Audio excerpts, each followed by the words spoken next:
Amalwaliro agasinga kotuka mu biseera bino ng'ate gano ga gavumenti abalwaire abagenza n'abasawo b'Emeriina bakuba nsonga ndala yonka nti omwidirizo amalwaliro gano munene ino. Kino nga kitegeeza kino obulezi bweno obuliyo gavumenti bwesindika amalwaliro gano tebumala kubanga ate bukola ku bantu abo. Kyokka ekyewuunyisa nti n'obwo obulezi bwono butonyongoli buti obwayo mu sipatala abasawo babuguze abalwaire okusobola okubona nga tebabakolako ekintu kyongera okuba nga kigotaana embeera y'ebyobulamu mu ggwanga Uganda nga buli akyala ku sipatala erya gavumenti mwene n'amana bwawowoola.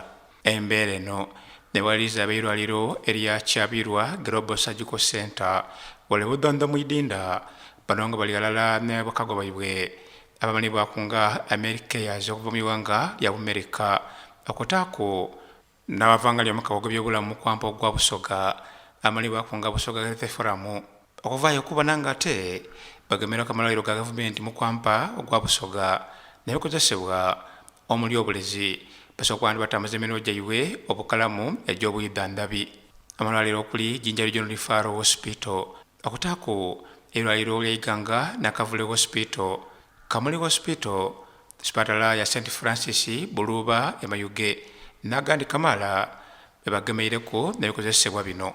Nasaaga Suzani mukugumbya okutabula obulezi ku Kyabirwa Surgical Center awala noole atwala eirwaliro lino omukyala Anna Nturumanya batukobaire kubika by'obulezi bwebawaireyo eri amasipatala gano. Dextrose in sodium chloride, so lino liyamba ng'omuntu aweddemu nga talina maanyi ng'aweddemu amazzi. Waliwo erijjanjaba ya fungal infections oba ebintu ng'ebisente ebyo bingi nnyo ebyo busoga.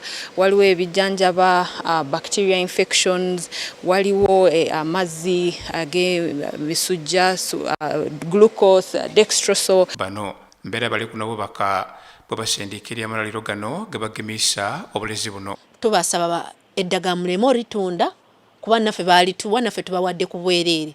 Muliwe abalwadde balikozese. Eddagala lino ly'abantu abawansi abatasobola okwetuusaako eddagala ku ssente nnyingi, era twandisabye tebalitunda, tebalitwala mu private clinics ezirina profit. Twagala abantu baffe basobole okufuna obujjanjabi. Kyangwa Moses akulira busoga Health Forum akubye nti musanhufu nti omulama gwabwe gw'omukago guno gwe batandika nagwo kuli kutambula bukalamu. Kyabirwa Surgical Center yasasa eddagala, yasasa ebintu bingi, ife ogwaife gwa kubona nti tucoordinating okuleeta amadwaliro gonna walala okubona nti tukolaganira walala okubona nti ebyobulamu ebusoga bitumbuka. Bano obulala bwire abasawo n'abatwala ebyobulamu malwaliro n'okusinga ga gavumenti okuba nti bakanza omuzigo okuba nga tebabulankanya obulezi olw'ensonga nti kino kyongera okuvaako abantu okufiira obulamu bwaibwe mu ngeri ey'olusaago. Banaife abatabula eddagala ba pharmacists madwaliro n'abakulu abakulira amadwaliro nti obulezi okutandika ni buno bwe tuli kugaba olwaleero nti obulezi buno bwa kugabirwa abantu ku bwereere. N'ekindi tuwulire nti waliwo eddagala eribula erya gavumenti, eddagala eribula mu bintu bingi. Tuli kusaba nti ogwo omuze gulekere. Buli nibo abafunye obulezi buno basiimye Kyabirwa Global Surgical Center okubadona mu kairengooti ni kano. Okusooka okwebaza Busoga Health Forum erikolagana ni Kyabirwa Surgical Center. Kitukoze bulungi ife nga ab'Iganga nti tuli kujafuna ku IV fluids. But these supplies have come timely for the purposes of the patients who are there.